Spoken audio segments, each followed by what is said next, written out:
గత క్లాసులో మనం ఎయిత్ ఏ1లో ఆంధ్రప్రదేశ్లో వ్యవసాయ వ్యాపార రంగంలో గల సమస్యల గురించి చెప్పుకున్నాం.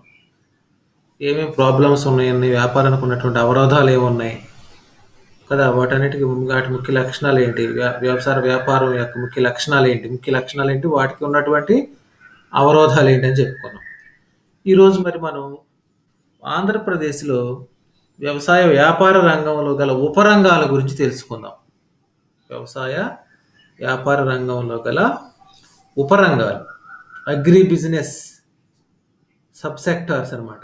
అగ్రి బిజినెస్లో ఉన్నటువంటి ఉపరంగాలు ఏమేమి ఉన్నాయి, అందులో మనకి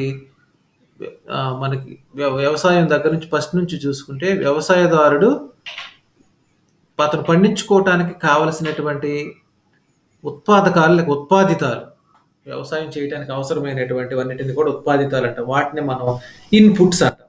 అదొక sub sector. Inputs sub sector ఒకటి. నెక్స్ట్ ప్రొడక్షన్ సబ్ సెక్టర్ రెండోది. అంటే ఉత్పాదితాలను ఉపయోగించి వస్తువులను ఉత్పత్తి చేస్తాడు, ఆ ఉత్పత్తిని అమ్ముకుంటాడు, అదొక వ్యాపారం. అంటే అతను ముందుగా ఇక్కడికి కావలసినటువంటి ఇన్పుట్స్ అనేటువంటి వాటిని కొనుక్కోటాడు, అదొక వ్యాపారం. అలాగే వస్తువులను ఉత్పత్తి చేస్తాడు, అదొక వ్యాపారం. ఉత్పత్తిని అమ్ముకుంటాడు, అదొక వ్యాపారం.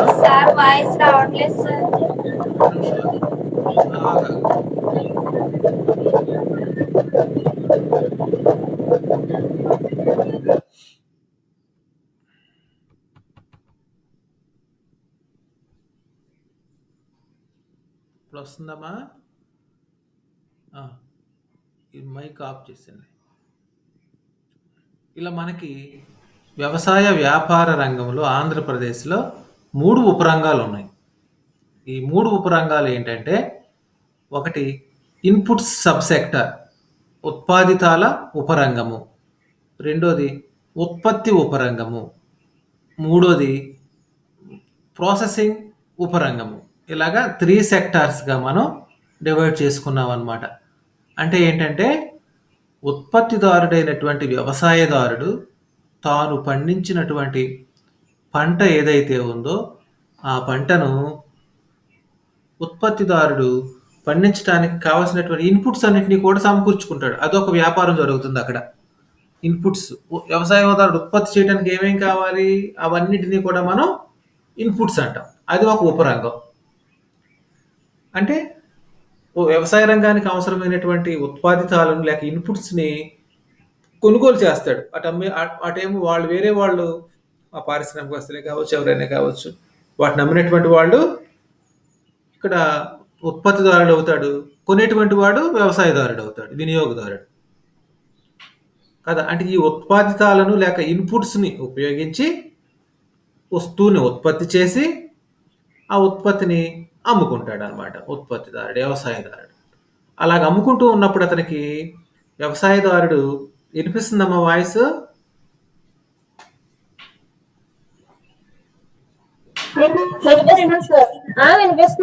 ఓకే. అలాగే ఉత్పత్తిదారుడు తాను చేసినటువంటి ఉత్పత్తిని అమ్ముకోవటం రెండో రంగం, అది ఉత్పత్తి ఉపరంగం అంటాం. అలాగే ఆ ఉత్పత్తిని ఉపయోగించి కొంతమంది ప్రాసెస్ చేసి మళ్ళీ వాటిని మార్చి రకరకాలైనటువంటి వస్తువులుగా వాటిని తయారు చేసి మలచి అమ్ముకుంటారు, అది మూడో రంగం. దాన్ని మనం ప్రాసెసింగ్ సబ్ సెక్టార్ అన్నాం అన్నమాట. ఇలాగా వ్యవసాయ వ్యాపారంలో 3 ఉపరంగాలు అనేటువంటివి ఉన్నాయి మనకి. అంటే ఉత్పత్తిదారుడు తనకు కావలసినటువంటి ఉత్పత్తి కారకాలు లేక ఉత్పాదితాలు లేక ఇన్పుట్స్ ఉపయోగించి వస్తువుని ఉత్పత్తి చేస్తాడనమాట. సహజంగా మనకి వ్యవసాయదారుడు పంటలు పండిస్తున్నాడు. ఏమేమి పంటలు పండిస్తున్నాడు? ఆహార ధాన్యాలు అయినటువంటి వరి, గోధుమ, మొక్కజొన్న, జొన్న, సజ్జలు, రాగులు, ఇవన్నీ కూడా పండిస్తూ ఉన్నాడు, ఆహార ధాన్యాలు. అలాగే నూనె గింజలైనటువంటి వేరుశెనగ, ప్రొద్దుతిరుగుడు, నువ్వులు, అలాగే పామాయిల్, ఆయిల్ పామ్ తోటలు ద్వారా విత్తనాలను ఉత్పత్తి చేస్తాడు. అదేవిధంగా ఇంకా ప్రతి విత్తనాలను కూడా నూనెగా చేస్తూ ఉన్నారు. ఇవి నూనెకి సంబంధించి. అలాగే పప్పు ధాన్యాలు అయినటువంటి కందులు, పెసలు, మినుములు, ఉలవలు, తర్వాత ఈ శనగలు, ఉలవలు, ఇంకా రకరకాలైనటువంటి పప్పు ధాన్యాలు మనకి పండుతా ఉన్నాయి. వాటిని పండించడానికి ఏమేం కావాలి? అలాగే వాణిజ్య పంటలైనటువంటి చెరకు, ప్రత్తి, మిర్చి, పొగాకు ఇలాంటి వాటిని కమర్షియల్ క్రాప్స్ లేక క్యాష్ క్రాప్స్ అంటే వీటిని పండించడానికి ఏమేం కావాలి? అదేవిధంగా మనకి ఇంకా హార్టికల్చర్ పంటలైనటువంటి కూరగాయలు, పండ్లు వీటి పండించడానికి ఏమేం కావాలి? అవన్నీ రైతు ఏ పంట పండించే రైతు వాటికి సంబంధించినటువంటి ఉత్పాదితాలను సమకూర్చుకుంటాడనమాట. అలాగే ఉత్పాదితాలను రైతు సమకూర్చుకుంటున్నప్పుడు అతనికి కావలసినటువంటి ఖర్చు అంటే వాటిని కొనుక్కుంటాడు రైతు. ఉత్పాదితాలను కొనుక్కుంటాడు. ఏమేమి కొనుక్కుంటాడు? అతనికి కావాల్సినవి ఉత్పాదితాల ఉపరంగంలో మనకి ఏమేమి అవసరం, రైతు ఏమేమి అవసరం అవుతుంది రైతుకి? ఫస్ట్ విత్తనాలు కావాలి. అవునా కదా? ఉత్పత్తి కారకాలకు ఉపయోగించుకు విత్తనాలు కావాలి, ఉత్పాదితాలు. ఆ విత్తనాలు అనేటువంటివి ఏ పంట అయినా సరే విత్తనాలు అనేటువంటివి చాలా ప్రాముఖ్యం. మన దేశంలో ముఖ్యంగా ఈ విత్తనాలు అనేటువంటి ఒక సామెత ఉన్నది. ఎంత విత్తితే అంత కోస్తావు అంటాడు. నువ్వు ఎలాంటివి అయితే విత్తనం అయితే విత్తుతావో అంతా పంటను కోస్తావు అంటాడు. అంటే మనం విత్తినటువంటి విత్తనం మంచిదైతే పంట కూడా మంచి పంట వస్తుంది. ఆ విత్తనం ఒకవేళ నేలలో పడి కులిపోయింది అనుకోండి, పంట పైకి రాదు అసలు. ఒకవేళ నాసిరకం విత్తనం మొలకొచ్చినా సరిగ్గా కాపు అనేటువంటి దిగుబడి సరిగ్గా రాదు దానికి. ఇలా మనకి ఈ విత్తనాలు అనేటువంటివి వ్యవసాయదారుడికి చాలా ప్రాముఖ్యత కలిగి ఉన్నాయి. విత్తనాలు ఎప్పుడైతే అతను మంచి విత్తనాలను కొనుక్కుని దాన్ని పొలంలో వేసుకుని ఉత్పత్తి చేస్తాడో అప్పుడు దిగుబడి అనేటువంటిది కూడా అతనికి ఎక్కువ వస్తుంది అనమాట. అయితే ఉత్పత్తిదారుడు ఈ విత్తనాలు ఎక్కడి నుంచి లభిస్తున్నాయి అతనికి, ఆ వ్యాపారం ఎలా జరుగుతుంది అసలు? విత్తనాలకు సంబంధించినటువంటి ఉపరంగంలో, ఇన్పుట్స్కి సంబంధించినటువంటి ఉపరంగంలో సీడ్స్ అనేటువంటివి లేక విత్తనాలు అనేటువంటివి ఎలా దొరుకుతున్నాయి? ఉదాహరణకి వరి పండించే రైతు ఉన్నాడు. అతనికి విత్తనాలు ఎక్కడ తెచ్చుకుంటున్నాడు? అతను పండిన పంటలో కొన్నింటిని విత్తనాలుగా దాచుకుంటాడు. లేకపోయినట్లయితే మార్కెట్లో దొరికేటువంటి విత్తనాలను కొనుగోలు చేసుకుంటాడు. ఏ విత్తనం అయితే దిగుబడి ఎక్కువ వస్తుంది, ఏ విత్తనానికి పురుగు అలాంటివి లేకుండా ఉంటాయి, ఏ విత్తనం అయితే త్వరగా అది కాపుకు వస్తుంది, దానికి నీటి అవసరం ఎంత ఉంటుంది, ఏ విత్తనం అయితే ఈ తెగుళ్ళను వాటిని తట్టుకోగలుగుతుంది, అలాంటి విత్తనాలు కూడా కంపెనీలు తయారు చేస్తున్నారు. తయారు చేసి అమ్ముతా ఉన్నారు.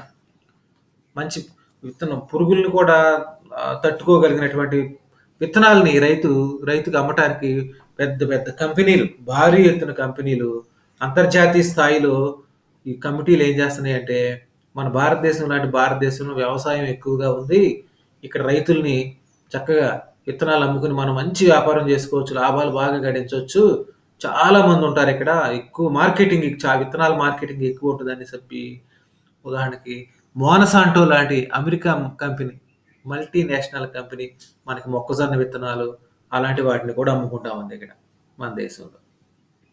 విత్తనాలు రకరకాలైనటువంటి విత్తనాలు, కావేరీ సీడ్స్ అని, గంగా సీడ్స్ అని, యమునా సీడ్స్, రకరకాలైన పేర్లతో విత్తనాలు అనేటువంటివి లభ్యమవుతా ఉన్నాయి. అయితే మనకి స్వతంత్రం వచ్చిన తర్వాత కూడా మనకి ఈ విత్తనాల అభివృద్ధి కోసం ఎలా జరిగింది, అసలు వ్యాపారం ఎలా ఉంటుందని మనం ఒకసారి పరిశీలిస్తే, మనకి 1960, 65 మధ్య కాలంలో ఐఏఈపీ, ఐఏడిపి అనేటువంటి ప్రోగ్రామ్స్ జరిగినాయి. ఆ ప్రోగ్రామ్స్ ద్వారా మనకేమైందంటే హరిత విప్లవం అనేటువంటిది సాధ్యపడింది. దానికి కావలసినటువంటి ప్రభుత్వం ఏం చేస్తుందంటే, దేశవ్యాప్తంగా ఉన్నటువంటి ఒక 5 జిల్లాలను ఎన్నుకుంది. మన ఆంధ్రప్రదేశ్లో పశ్చిమ గోదావరి జిల్లా ఒకటి, తమిళనాడులో తంజావూరు ఒకటి, పంజాబ్లో లూధియానా ఒకటి, అలాగా అలీఘర్ అని వెస్ట్ బెంగాల్, ఇలాగా కొన్ని కొన్ని జిల్లాలను ఎన్నుకొని ఏం చేసిందంటే, అక్కడ రైతులకు కావాల్సినటువంటి మంచి మేలుజాతి విత్తనాలు సప్లై చేసింది గవర్నమెంటే. వాళ్ళకి కావాల్సినటువంటి ఫైనాన్స్ సౌకర్యాలు అందించింది. అదేవిధంగా నీటిపారుదల సౌకర్యాలు అందించింది. ఎరువులు, పురుగు మందులు అన్నీ కూడా అందించింది అనమాట. అంటే పంట దిగుబడి కోసం కావాల్సినటువంటి అన్ని ఇన్పుట్స్ ఏవైతే అవసరమవుతాయో వాటన్నిటిని కూడా ప్రభుత్వం సప్లై చేసింది. తద్వారా ఏమైందంటే రైతుకు కావాల్సినటువంటి అన్ని సదుపాయాలు అందటం వల్ల పంట దిగుబడి బాగా వచ్చింది. మంచి విత్తనాలిచ్చారు, ఎరువులిచ్చారు, పురుగు మందులిచ్చారు. కావాల్సినటువంటి నీటి సదుపాయాలు అన్నీ కూడా కల్పించటం వల్ల ఏమైంది? దిగుబడి అనేటువంటిది ఎక్కువగా రావటానికి అవకాశం ఏర్పడిందనమాట. అక్కడ మొదలైంది. అక్కడ విత్తనాల పరిశోధన మన భారతదేశంలో ముఖ్యంగా ఎంఎస్ స్వామినాథన్ గారి కృషి వలన ఈ యొక్క సంకరజాతి విత్తనాలు అందుగురించే మనకి ఎంఎస్ స్వామినాథన్ ఏమంటామమ్మా? ఫాదర్ ఆఫ్ గ్రీన్ రివాల్యూషన్ అంటాం. హరిత విప్లవ పితామహుడు అంటాం. ఎవరిని? ఎంఎస్ స్వామినాథన్ని. అలాగే నార్మన్ బోర్లాగ్ని మరి బ్రెజిల్ దేశానికి చెందినటువంటి అతను కూడా అంతర్జాతీయ స్థాయిలో అతన్ని ఏమంటామంటే ఫాదర్ ఆఫ్ గ్రీన్ రెవల్యూషన్ అంటాం. మన ఇండియాకి వచ్చేసరికి స్వామినాథన్ అంటాం. ఇలాగ మనకి ఏమైందంటే విత్తనాలు అనేటువంటి బాగా మంచి సంకరజాతి విత్తనాలు డెవలప్ చేయటం వల్ల ఏమైందంటే అక్కడ దిగుబడి బాగా జరిగింది. ఇది వరకటి కన్నా రెట్టింపు దిగుబడి రావడం జరిగింది. అలా మనకి గోధుమ, వరి ఈ 2 పంటల్లో అప్పటి నుంచి హరిత విప్లవ ప్రభావం ఫలితంగా నేటి వరకు కూడా దిగుబడి అనేటువంటిది చాలా ఎక్కువగా ఉంది. ఈ శాస్త్రజ్ఞులు అనేటువంటి వాళ్ళు విత్తనాలను సంకరపరిచి ఈ వ్యవసాయ శాస్త్రవేత్తలు ముఖ్యంగా వాళ్ళు ఏం చేస్తున్నారంటే పరిశోధనలు చేసి ఏ విత్తనం దిగుబడి బాగా వస్తుంది, ఎలా చేస్తే బాగా వస్తుంది, దాని లక్షణాలు ఎలా ఉన్నాయి, అది అన్ని కాలాల్లోనూ ఆ యొక్క ప్రాంతాలను బట్టి ఆ శీతోష్ణ స్థితిగతులను బట్టి ఉండటానికి బాగుంటుందా లేదా, పంట బాగా దిగుబడి వస్తుందా లేదా అన్ని పరిశోధనలు చేసి ఆ విత్తనాలు అనేటువంటి వాటిని రూపొందిస్తూ ఉన్నారు. హైబ్రిడ్ విత్తనాలు కదా. మనకు కూడా చూడండి రకరకాలైనటువంటి విత్తనాలు వచ్చినాయి.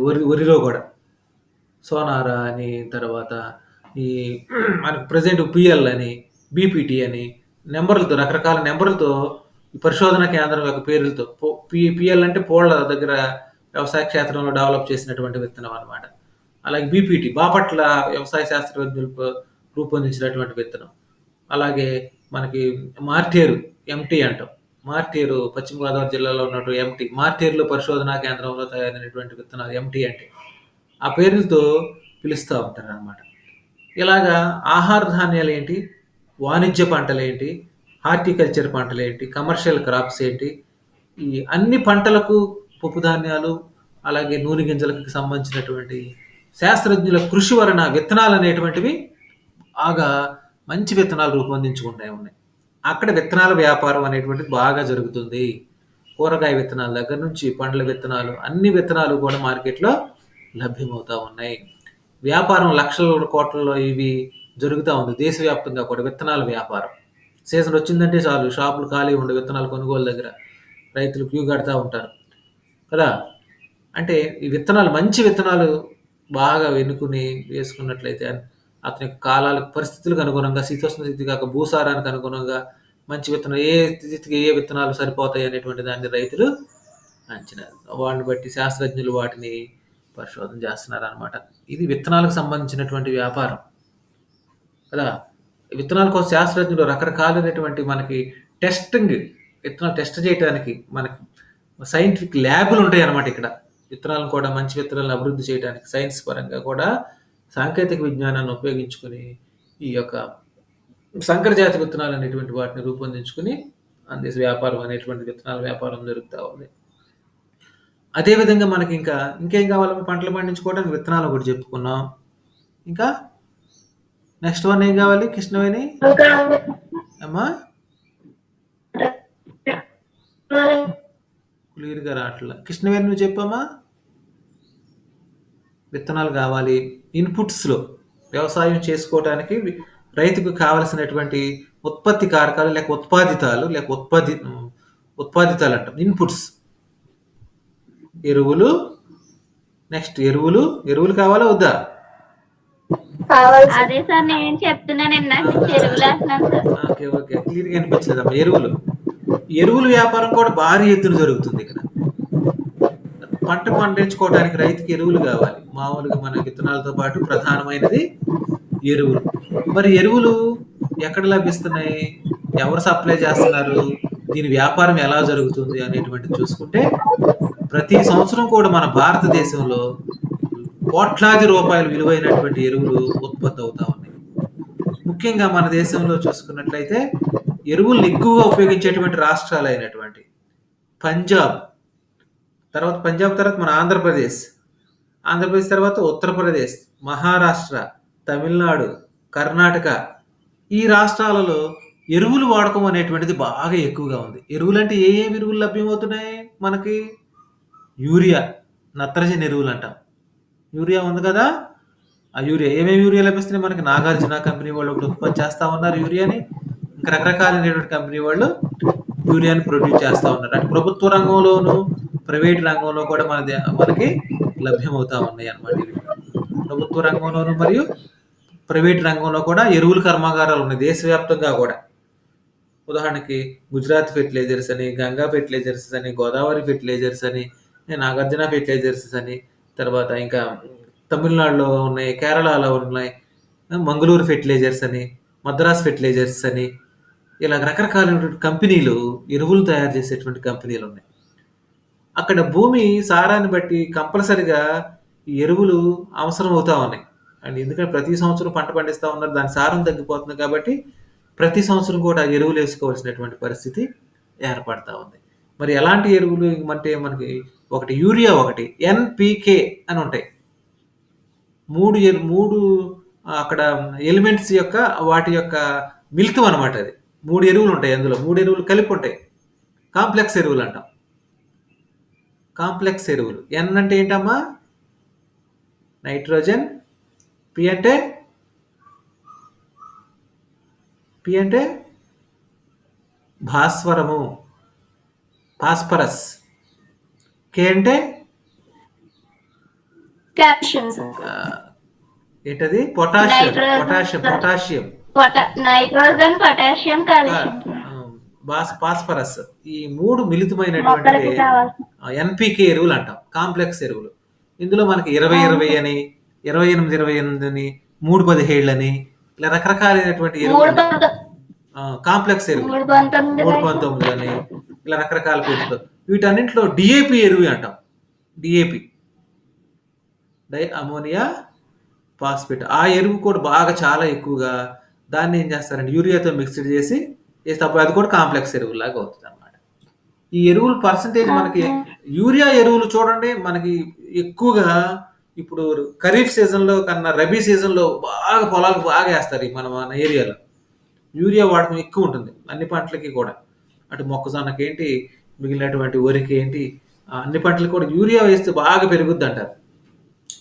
అది ఏంటి అంత పొడవయ్యావంటే యూరియా ఏమైనా తిన్నావా ఏంటి అంటారు కదా. అంటే ఆ పొడవు బాగా పెరుగుతుంది. మొక్కజొన్న, జొన్న, చెరకు, వీటన్నిటి పంటలన్నిటికీ కూడా బాగా ఏపుగా పెరగాలంటే యూరియా వేస్తారనమాట, నైట్రోజన్. మరి ఇలాంటి ఎరువులు ప్రతి రైతుకి ఏ రకమైన పంట వేసినప్పటికీ కూడా, అది ఆకుకూరలు వేయని, కూరగాయలు వేయని, ఏ పంట వేసినా, ఆహార ధాన్యాలు ఏమన్నా, కమర్షియల్ క్రాప్స్ లేక ఈ వాణిజ్య పంటలు, హార్టికల్చర్ పంటలు, పండ్లు, కూరగాయలు, ఫలాలు, తర్వాత పూలు, ఏ తోట వేసినా కూడా ఏ పంటకైనా ఎరువు అనేటువంటిది చాలా ఎక్కువ బిజినెస్ జరుగుతుంది. ఎరువు కావాలి కంపల్సరీ. రైతు ఎరువు కొంటున్నాడు, ఎరువును కొనుగోలు చేస్తూ ఉన్నాడు కాబట్టి బిజినెస్ అనేటువంటిది అతనికి ఎక్కువగా జరుగుతూ ఉంది అక్కడ, వ్యాపారం. మరి ఎరువులు, ఈ ఉత్పాదితాలుగా ఎరువుల యొక్క పాత్ర చాలా ప్రాధాన్యం కలిగింది. విత్తనాల తర్వాత ఎరువు సరిగ్గా వేయలేదనుకోండి, దిగుబడి అంతా కూడా తగ్గిపోతుంది. దిగుబడి ఎప్పుడైతే తగ్గిందో అతనికి ఆ దిగుబడి అనేటువంటిది రాకపోవటం వల్ల, ఎరువు లేకపోవటం వల్ల అతను పెట్టినటువంటి పెట్టుబడి నష్టానికి రావటం అనేటువంటిది. కాబట్టి రైతు అప్పు చేసి ముందు ఎరువులు కొంటాడు. ఆ ఎరువు ఎక్కడో అక్కడ తెచ్చేసైనా సరే, అప్పైనా ఎవరి దగ్గర ఒక బస్తాన్న క్వాంటిటీ అంటే ఎంత వేయాలన్నా దాంట్లో సగమన్నా కొంచెమన్నా వేస్తాడు అనమాట.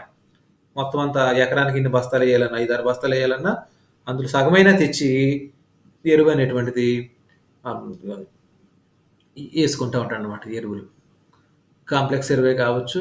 కొంతమంది ఏం చేస్తారు, ఆముదపిండి, వేపపిండి ఫస్ట్ మొదట్లోనే వేస్తారు, పశువుల పేడ, వీటన్నిటిని కూడా మామూలు న్యాచురల్ ఎరువులు, వీటిని కూడా తీసుకొచ్చి అమ్ముతారు. వీటికి తగ్గట్టు ఈ కాంప్లెక్స్ ఎరువులు కూడా అంటే 3 విడతలుగా 4 విడతలుగా వేస్తూ ఉంటారు. ఇది మొత్తం దుక్కులో ఒకసారి వేస్తారు, తర్వాత కొంచెం పెరిగిన తర్వాత ఉరికైతే కొంచెం కలుపు తీసే టైంలో వేస్తారు, మళ్ళా ఇంకా పెరిగిన తర్వాత పొట్ట మీద వేస్తారు, లాస్ట్లో మళ్ళీ వేసేస్తారు. ఇలాగా విడతలుగా ఏ పంటకైనా ఫస్ట్ దున్నినప్పుడు, తర్వాత కలుపు తీసేటప్పుడు అలాగా వరి, పొగాకు, జొన్న, మొక్కజొన్న, మిర్చి వీటన్నిటికీ కూడా ఎప్పుడూ కూడా ఈ ప్రతి తడిపినప్పుడల్లా, నీళ్లు పెట్టినప్పుడల్లా ఎరువులనేటువంటివి అవసరం అవుతా ఉంటాయన్నమాట.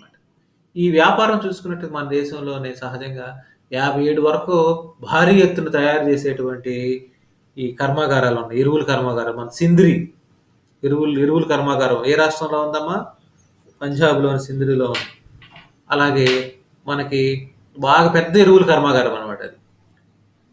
ఎరువుల కర్మాగారం 57 వరకు బాగా భారీ ఎత్తున ఉన్నాయి. ప్రైవేట్ రంగంలోనూ ఉన్నాయి, ప్రభుత్వ రంగంలోనూ కూడా ఉన్నాయి ఈ ఎరువుల కర్మాగారాలు.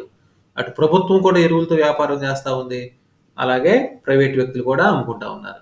చూడండి మన రాష్ట్రంలో కూడా చూసినట్లయితే ఎరువులు అనేటువంటివి రైతుకి సబ్సిడీ పైన అందిస్తా ఉన్నారు. రైతు భరోసా కేంద్రాల వద్ద మాకు ఎరువు కావాలని వీళ్ళు చెప్తే వాళ్ళే మధ్యవర్తుల ప్రమేయం లేకుండా గవర్నమెంట్ రేట్‌కే ఎరువుల్ని సప్లై చేస్తా ఉన్నారనమాట. అదొక మంచి పరిణామంగా మనం చెప్పుకోవచ్చు.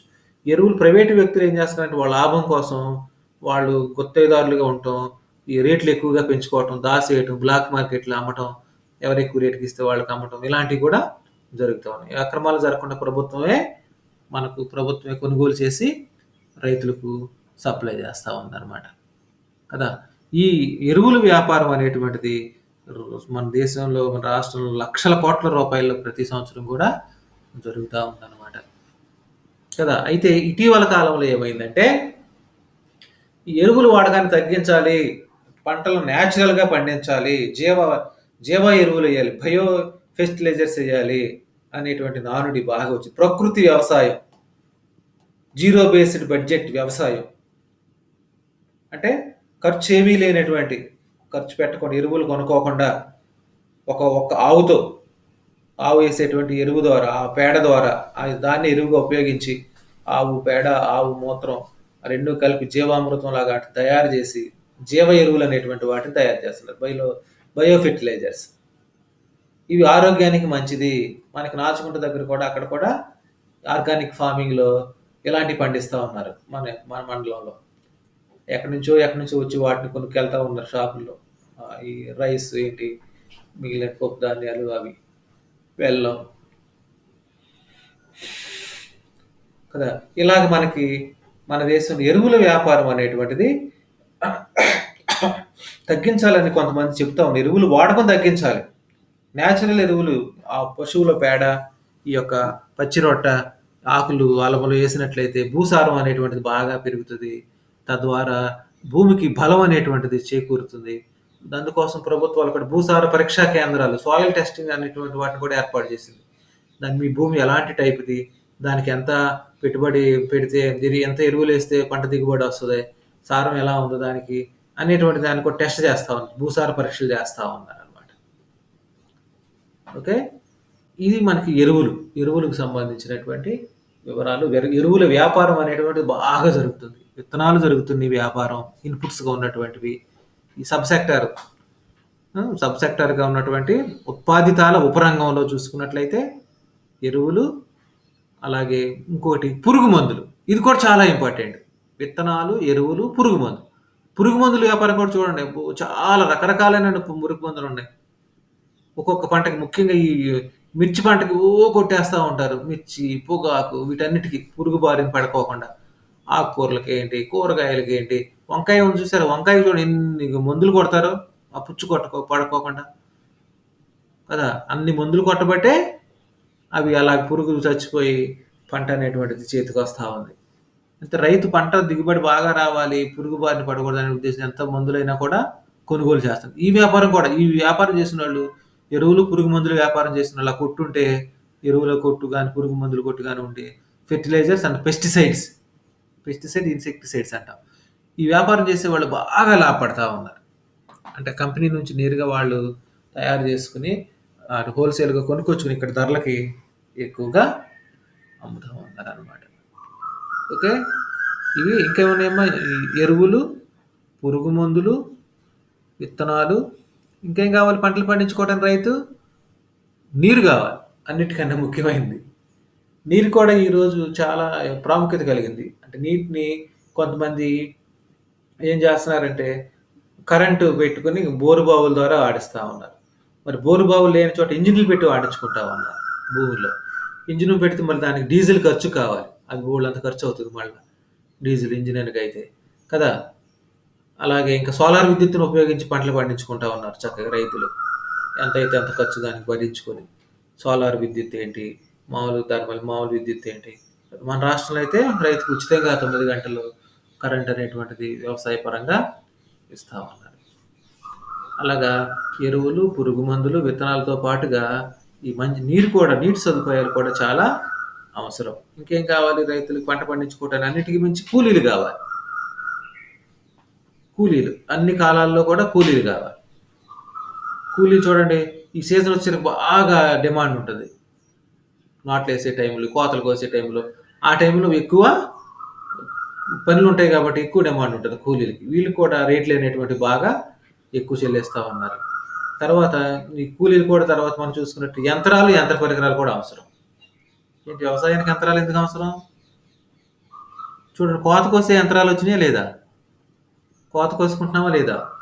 వరి హార్వెస్టింగ్ మిషన్ అంటాం.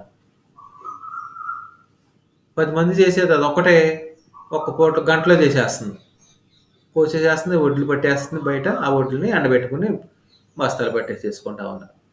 అంటే కూలీల కోసం ఎదురు చూడకుండా పంట పాడైపోకుండా ఉంటాం. టైంలో కొయ్యితే పంట చేతికి రాదు కాబట్టి కూలీలని వాటికి ఆల్టర్నేటివ్‌గా హార్వెస్టింగ్ మిషన్స్ అన్నీ వచ్చినాయి. ఇప్పుడు మనకి నాటే మిషన్లు కూడా వచ్చినాయి. పంటలు నాటేసేవి, కలుపు తీసేవి, రకరకాలైన శాస్త్రజ్ఞుల కృషి వల్ల రకరకాలైనటువంటి యంత్రాలు కనిపెడతా ఉన్నారు. అన్ని రకాల పంటలకి. కలుపు తీసేవి ఉన్నాయి, కోసేవి ఉన్నాయి. ఇలాగా అంటే ఆ పంట దిగుబడి ఎక్కువ రావడం కోసం, ఖర్చు తక్కువ అవడం కోసం, రైతుని ఆదుకోవటం కోసం రకరకాలైన పద్ధతులను ఉపయోగించుతున్నారు. వాటినన్నిటిని రైతుని ధ్యేయంగా చేసుకొని వ్యాపారం చేసుకుంటున్నారు వీళ్ళందరూ. భారతదేశంలో రైతు చాలా అమాయకుడు. ఎంతకైనా ధరకైనా కొనేసేస్తాడు. విత్తనాలేంటి, ఎరువులేంటి, పురుగు మందులేంటి తన అవసరాన్ని బట్టి అప్పు చేసైనా కొనేసేస్తే పక్కోడు కొంటే ఆడొకటి కొంటే వీడు ఇంక 2 కొంటాడు అనేటువంటి ఉద్దేశంతో వ్యాపారం అంతా సాగుతుందనమాట. వాటికి 3 పువ్వులు 6 కాయల్లా సాగుతుంది వ్యాపారాలన్నీ. వ్యవసాయ ఉపరంగ వ్యాపారం. ఉపరంగమైనటువంటి ఉత్పాదిత రంగంలో వ్యాపారం అనేటువంటిది బాగా జరుగుతా ఉంది. అది సబ్ సెక్టర్. మొదటి సబ్ సెక్టర్ ఏం చెప్పుకున్నామమ్మా? Input sector agri business. వ్యవసాయ వ్యాపారంలో ఉత్పాదిత రంగము. ఉత్పాదిత లేక ఉత్పాదక రంగము. Input sub sector. నెక్స్ట్ రెండవది మనకు వచ్చేసరికి ప్రొడక్షన్ సెక్టర్, ఉత్పత్తి. వీటన్నిటిని ఉపయోగించాడు. వ్యాపారం అంతా బాగా జరిగింది. రైతుకు కావాల్సినవన్నీ వేరే అతని దగ్గర కొనుక్కున్నాడు. రైతు మాత్రం బేరం ఆడటానికి లేదు. విత్తనాలు ఇంత రేటుకి ఇవ్వయా, ఎరువులు మాకు ఇంత రేటుకి ఇవ్వయా, తగ్గించివ్వయా అంటే ఎవడన్నా ఉంటాడా? ఎవడో ఏ వ్యాపారి ఎవడో. రైతుకు మాత్రం ఆడు ఎంత రేటుకి చెప్తే అంత రేటుకి కొనవలసిందే. రైతు వాళ్ళ దగ్గర, బయట వాళ్ళ దగ్గర. రైతు ఇవన్నీ సరిపోరు పండించాడు. రైతు దగ్గర ఉత్పత్తిని కొనేటప్పటికి అందరూ బేరం ఆడతారు. అరటికాయకి ఎలా ఎంతకిస్తావు? 100 రూపాయలకి ఇస్తావా? మామిడికాయలా ఎంతకిస్తావు? 50 రూపాయలకి ఇస్తావా?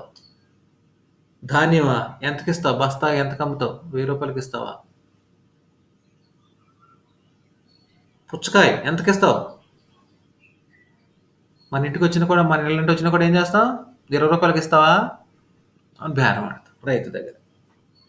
అలా ప్రతి పంటని ఇతను పండించినటువంటి పంటను అమ్ముకునేటప్పుడు కొనుగోలుదారులు, వ్యాపారస్తులు బేరం ఆడి ఇతని పంటని ఏదో ఒక విధంగా వాళ్ళు లాభపడటానికి వాళ్ళు చేస్తూ ఉన్నారనమాట.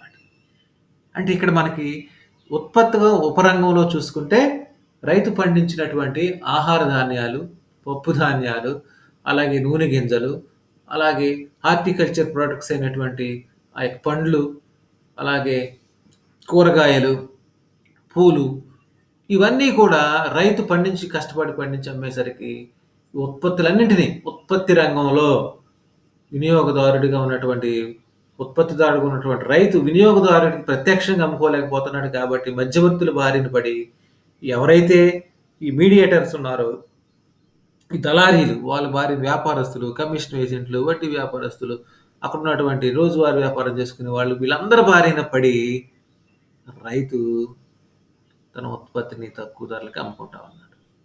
అంటే అక్కడ ఉత్పాదితాలకేమో ఎక్కువ రేటు పెట్టుకుంటా ఉన్నాడు. కష్టపడి పండించినటువంటి పంటను అమ్ముకునేసరికేమో తక్కువ రేట్ వస్తా ఉంది. అన్ని రకాల్లో కూడా మోసపోతా ఉన్నాడు రైతు. కదా! తర్వాత మనకి దీని తర్వాత ప్రాసెసింగ్ సెక్టర్. ఇది మూడో రంగం. Processing sub sector. వ్యవసాయ వ్యాపారంలో ఉన్నటువంటి 3 ఉపరంగాల్లో ఒకటి ఇన్పుట్ సబ్ సెక్టర్, రెండోది ప్రొడక్షన్ సబ్ సెక్టర్, మూడోది ప్రాసెసింగ్ సబ్ సెక్టర్. ఈ ప్రాసెసింగ్ సెక్టార్లు కొన్నిటి ఇటీవల కాలంలో బాగా డెవలప్ అయింది. ఉదాహరణకి కోకో తయారు చేస్తున్నారు కంపెనీలు. అది ఎంత వ్యాపారం జరుగుతుంది కోకో కంపెనీలు? విత్తనాలు, కాఫీ, టీ, పొగాకు, చెరకు, రైతు దగ్గర నుంచి కొన్నటువంటి చెరుకును ఉపయోగించి బెల్లము, మళ్ళా ఈ పంచదార తయారు చేస్తున్నారు కదా! అలాగే ప్రత్తి నుంచి విత్తనాలు విడిగా చేసి దూది తయారు చేసి, దారాలు చేసి వాటిని బట్టలు తయారు చేయడానికి ఉపయోగిస్తున్నారు లేదా? అవన్నీ ప్రాసెసింగ్ బిజినెస్ అనమాట ఇవన్నీ. దీని తర్వాత వచ్చే ఉత్పత్తిని అమ్ముకున్న తర్వాత ప్రాసెస్ చేసాం. అలాగే ఆహార పదార్థాలుగా కొన్నిటిని అక్కడే తయారు చేసి అమ్ముకోవడానికి వీలుగా రైతుకి ఉదాహరణకి ఈ బెల్లం ఉంది.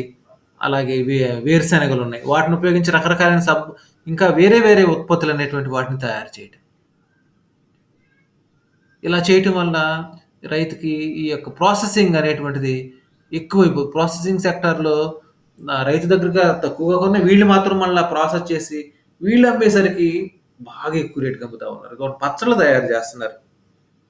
ఎన్ని రకాల పచ్చళ్ళు తయారు చేస్తున్నారో చూడండి. చట్నీస్.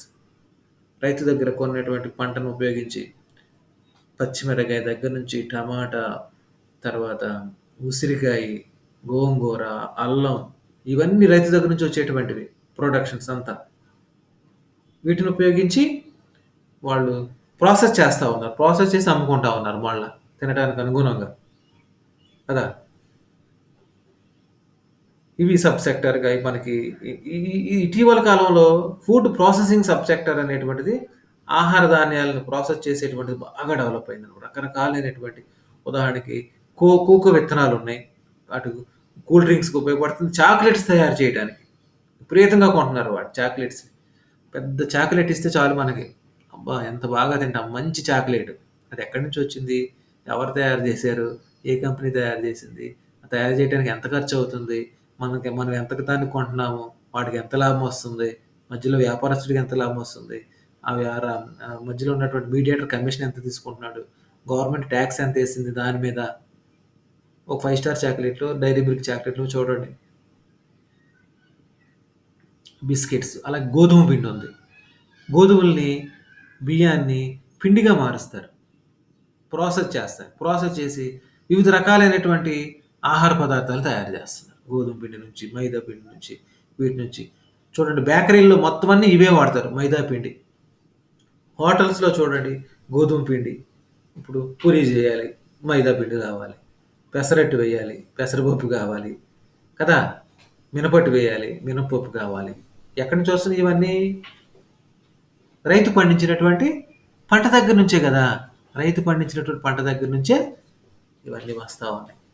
మరి ప్రాసెస్ చేసి వాళ్ళకు అనుగుణంగా పెసరపప్పు ఉందనుకోండి దాన్ని తొక్కదీయటమో, లేకపోతే బద్దలుగా చేయటమో అలా ప్రాసెస్ చేసి అమ్ముకుంటా ఉన్నారు. వినియోగదారుడికి ఏ రూపంలో అయితే కావాలో పిండి కావాలా, పప్పు కావాలా, విత్తనాలు కావాలా చూడండి ఇలాగ ఇటీవల కాలంలో మనకి సిరిధాన్యాలకు బాగా ఎక్కువ డిమాండ్ ఏర్పడుతుంది. సిరిధాన్యాలు.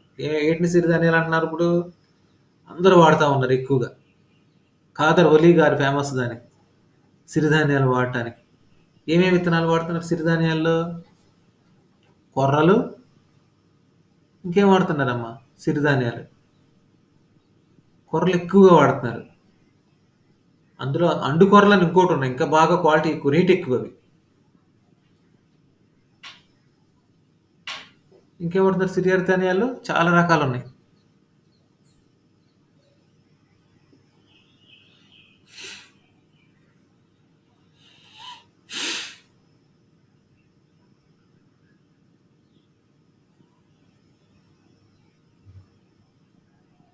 చెప్తారమ్మా ఏమన్నా?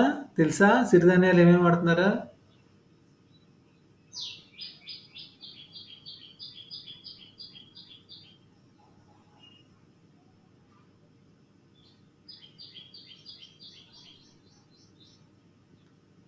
వాటి వల్ల పూర్వకాలంలో ఎక్కువగా వా ప్రజలు ఇవే సిరిధాన్యాలు ఎక్కువగా వాడేవాళ్ళు. ఆ పంటల్ని పండించిన పంట విత్తనాలు చాలా దృఢంగా ఉంటాయి ఆ విత్తనాలు.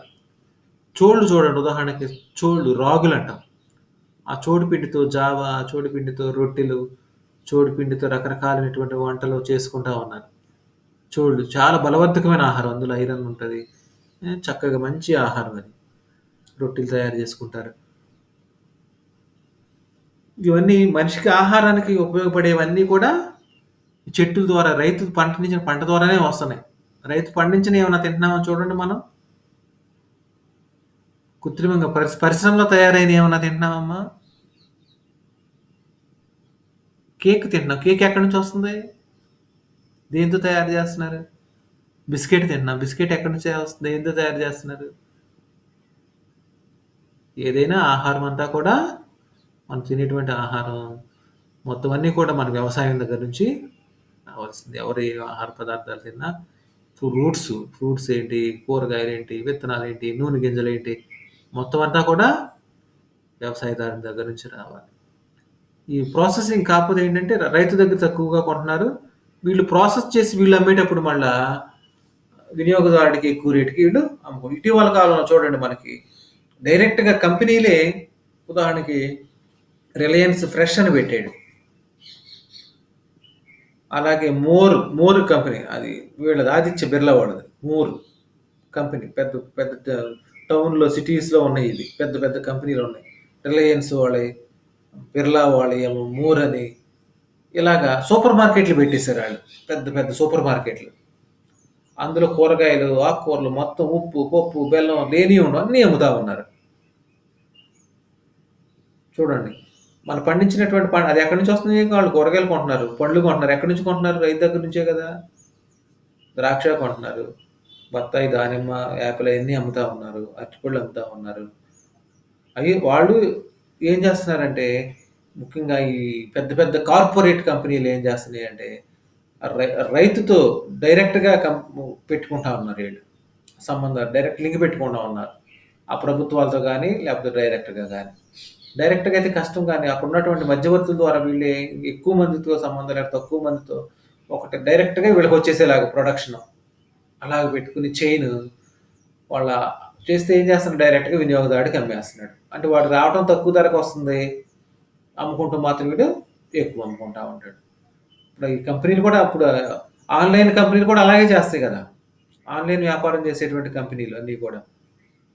ఫ్లిప్‌కార్ట్ ఏంటి, అమెజాన్ ఏంటి ఇవన్నీ కూడా ఏం చేస్తున్నాయి? ఒక్కొక్క అన్ని బ్రాండ్‌లు ఒక్కొక్క బ్రాండ్ ఒక్కొక్క ఈడు అమ్ముతా ఉంటాడు. ఆ కంపెనీతో వాడు టై అప్ అవుతాడనమాట. మీ కంపెనీని డైరెక్ట్‌గా మధ్యవర్తులు ఎవరు లేకుండా ఆ ప్రొడక్షన్ అంతా నాకిచ్చేయి. నీకు ఎంత ధర కావాలంటే ఆ ధరగా అంటాడు. ఈడేం చేస్తాడు? ఎక్కువ ధరకి మనం ఏం చేస్తాం? అమ్మో! బయట కొట్టులో కొనుక్కుంటే ఇది చాలా రేట్ ఉంది. మనకు ఆన్‌లైన్‌లో కొనుక్కుంటే చాలా తక్కువగా వస్తుంది కదా! అని ఆన్‌లైన్‌లో బుక్ చేసేసుకుంటాం. అంటే వాడికి ఎందుకు అంత తక్కువ రేట్‌కి వస్తుంది? డైరెక్ట్ కంపెనీ దగ్గర వాడు తీసుకుంటున్నాడు. మధ్యవర్తులు ఎవరు లేరు. హోల్‌సేల్ వ్యాపారస్తులు లేరు. రిటైల్ వ్యాపారస్తులు లేరు. ఎవరు లేరు కాబట్టి అతనికి కమిషన్ ఇచ్చేటువంటి ప్రభావం లేదు కాబట్టి అతనికి తక్కువకి అమ్ముకుంటాం. ఆన్‌లైన్ బిజినెస్ అందుకని ఇప్పుడు ప్రపంచంలో మన ముఖ్యంగా ఇండియా మార్కెట్ చాలా పెద్దది కాబట్టి అమెజాన్ గాని, ఫ్లిప్‌కార్ట్ గాని ఇవన్నీ బాగా ఫ్యాక్టరీ అవుట్‌లెట్స్ ఎక్కడ పడితే అక్కడికొచ్చేసేసినాయి. ప్రతి ఊరికి, గ్రామానికి కూడా వెళ్ళిపోతా ఉన్నాయి ఇప్పుడు ఆన్‌లైన్ బిజినెస్‌లు. వెళ్తున్నాయా లేదా? ఉన్నాయి కదమ్మా!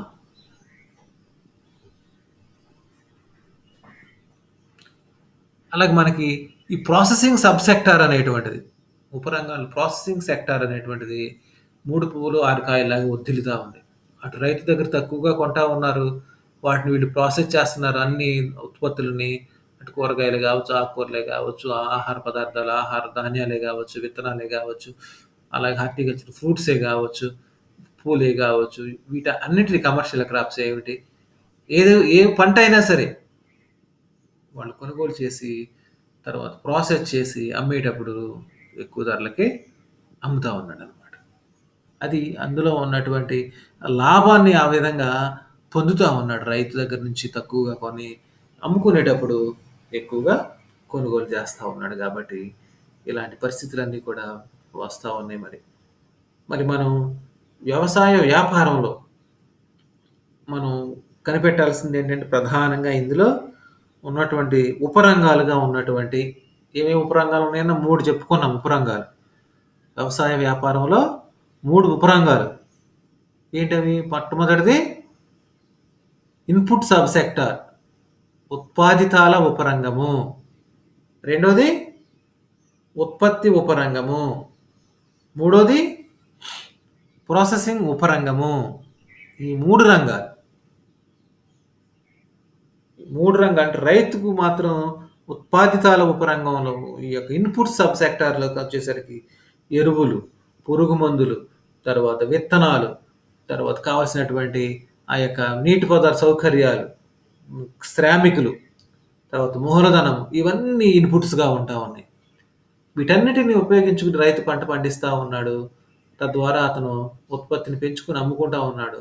అతనికి అయ్యేటువంటి ఖర్చు వ్యయము ఎంత ఉంది, ఉత్పాదితాల ద్వారా అతను అమ్ముకోవటం వల్ల అతనికి ఎంత ఆదాయం వస్తుంది, ఎంత డబ్బులు ఆదాయం మిగులుగా ఉంటా ఉంది, లాభం వస్తూ ఉంది అనేటువంటి దాన్ని ముఖ్యం అనమాట మెయిన్.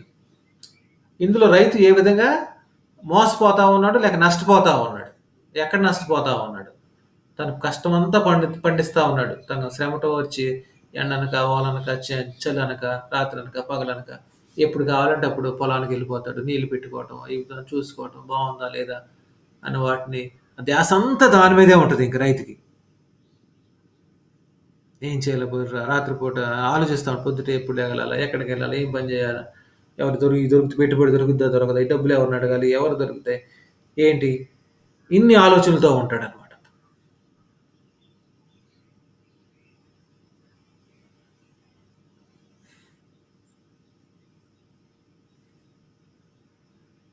కదమ్మా? అవును కదా. ఉన్నారా కృష్ణవేణి? మాట్లాడుతున్నావా? మౌనిక ఉన్నాం సార్. వింటున్నారా? ఉన్నాం సార్. వింటున్నారా? వింటున్నాం సార్. సరే సరే. ఓకే. మరి ఎలాగ మనం ఈ యొక్క ఈ 3 రంగాల్ని రైతుకి లాభసాటిగా చేకూర్చవచ్చు?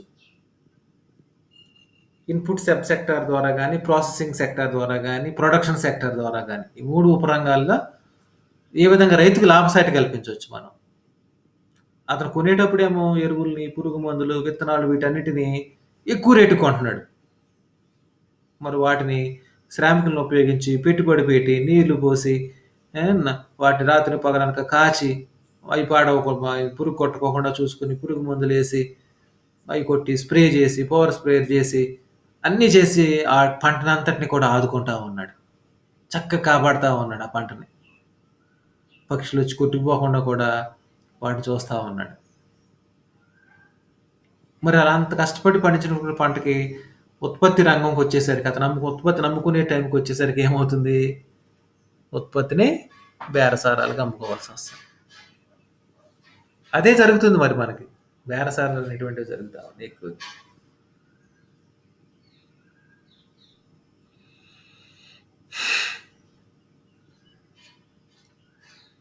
అవునా కదా?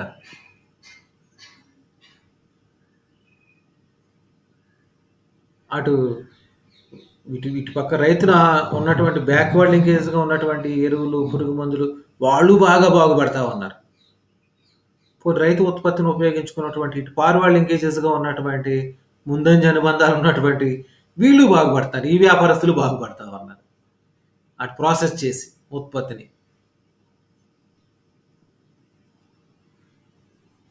అన్ని రకాలుగా రైతుకి నష్టం అనేటువంటిది వాటిల్తా ఉంది. మరి ఈ నష్టం వాటిల్లకుండా ఉండాలంటే మనం ఈ ప్రొడక్షన్ సెక్టార్లో ఉన్నటువంటిది ఏదైతే ఉందో ఆ ఉత్పత్తుల్ని మంచి ధరలు వచ్చే విధంగా చూసుకోవాలి. అందుకు ఏర్పాటైనది మద్దతు ధరలు. రేపు అది మిమ్మల్ని చూడమన్నా నెట్లో చూడండి, మినిమం సపోర్ట్ ప్రైస్ అని కొడితే వస్తుంది. మద్దతు ధరలు అనేటువంటివి ఉండాలి. ప్రభుత్వమే రైతుని డైరెక్ట్గా కొనుగోలు చేసుకోవాలి పంటని. అలాగే రైతుకు కావలసినటువంటి ఇన్పుట్స్ ఏవైతే ఉన్నాయో విత్తనాలు కానీ, ఎరువులు కానీ, పురుగు మందులు కానీ, ఇంకా కావలసినటువంటి ఇంధనం కానీ, అవన్నీ రైతుకు ఉపయోగమైనవి. యంత్రాలు కానీ, ట్రాక్టర్లు కానీ, హార్వెస్టింగ్ మిషన్స్ అలాంటివన్నీ కానీ, ఇలాంటివన్నీ కూడా ప్రభుత్వమే రైతుకి తక్కువ ఖర్చుతో సప్లై చేయాలి, మంచి క్వాలిటీ సప్లై చేయాలి. అప్పుడు సబ్సిడీ, అందు గురించి రైతుకి విత్తనాలు సబ్సిడీలు ఇస్తూ ఉంటారు. విత్తనాలకి, ఎరువులకి, డిఏపి ఎరువులకు కూడా సబ్సిడీ ఇస్తూ ఉంది ప్రభుత్వం. అప్పుడు రైతుకి పంట పండించిన చాలా కష్టమైపోతుంది, ఎక్కువ ధర పలుకుతూ ఉంది, అన్ని ఎరువులు కొరలేకపోతున్నాడు అని రైతుకి ఈ ఎరువు, కాంప్లెక్స్ ఎరువులకి ఏంటి, డిఏపికి ఏంటి, ఆ యూరియా ఎరువులకి ఏంటి, అన్నింటికీ కూడా ఏం చేస్తుంది, సబ్సిడీలు అనేటువంటివి అందిస్తూ ఉంది గవర్నమెంట్. చూడండి ఎన్ని సదుపాయాలు కూడా కల్పిస్తూ ఉంది. విత్తనాలు, ఎరువులు, పురుగు మందులు, ఇవన్నీ కూడా రైతుకి సబ్సిడీ పైన ఇస్తూ ఉంది. తద్వారా సబ్సిడీ పైన ఇవ్వటం వల్ల ఏమవుతుంది, రైతుకి తక్కువ ఇన్పుట్స్ అనేటువంటి వాటిని తక్కువ ధరకే ఉపయోగించుకుంటా ఉన్నాడు చక్కగా. తద్వారా అతను ఉత్పత్తి అనేటువంటిది ఎక్కువగా చేసుకుని, ఉత్పత్తి పండించుకుని, తద్వారా లాభాలు ఎక్కువగా గడించడానికి అవకాశం ఏర్పడతా ఉన్నాడు కదా. అవునా కదా కృష్ణవేణి? అవును కదా ఏమా?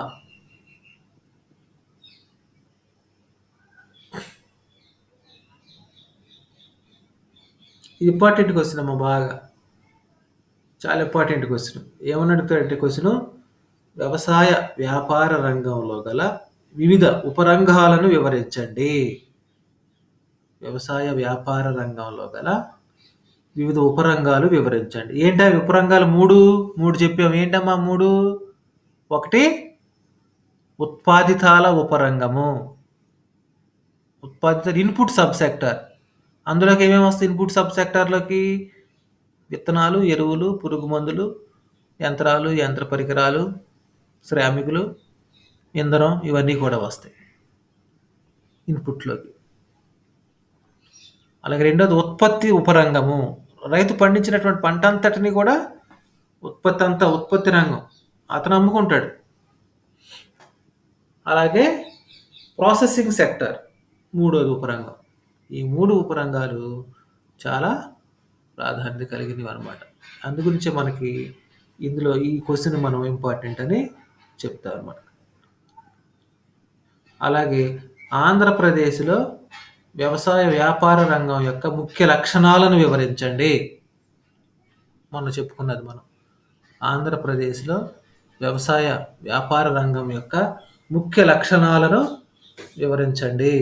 అలాగే దానికి ఉన్నటువంటి అవరోధాలను కూడా తెలపండి. ఇది మనకి థర్డ్ యూనిట్ కంప్లీట్ అవుతుంది అనమాట. ఈ టాపిక్తో మనకి థర్డ్ యూనిట్, మూడో యూనిట్ పూర్తయినట్లు అనమాట. కృష్ణవేణి, సందేహాలు ఉన్నాయమ్మా ఏమన్నా? Any doubts?